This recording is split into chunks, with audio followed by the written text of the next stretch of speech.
কাজ শেষ, অর্থাৎ ডিজাইন দিচ্ছি। দীর্ঘদিনে এখানে কাজ করছি, 2020 সালের থেকে শুরু করতে পার্ট টাইম, পরে ফুল টাইমে কাজে ঢুকছি। বেতনও যথেষ্ট ভালো ছিল এবং একা একা কাজ করতাম, কোনো প্যারা দিত না। আর বেতন উঠাইতাম সর্বোচ্চ 8 ঘন্টায় 1700 রিঙ্গিত, ওভার টাইম 4 ঘন্টা, ব্রেক যেটা ছিল ওইটার টাকাও দিত। প্রায় 2800-3000 কাছাকাছি বেতন আসতো, বাংলাদেশি টাকায় 85,000 থেকে 90,000 টাকার মতো। একটু ঘুরে দেখাই।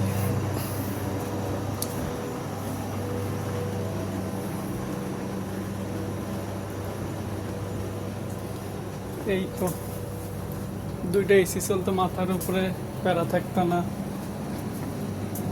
একা একা কাজ করতাম। বসে খুব বিশ্বাস আর ভালোবাসতো। ম্যানেজারও অনেক বন্ধুসুলভ টাইপের ছিল।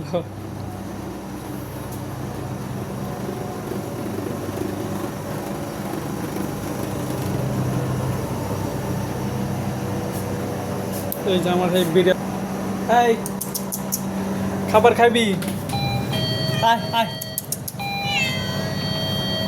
যা পরে আসিস। এই তো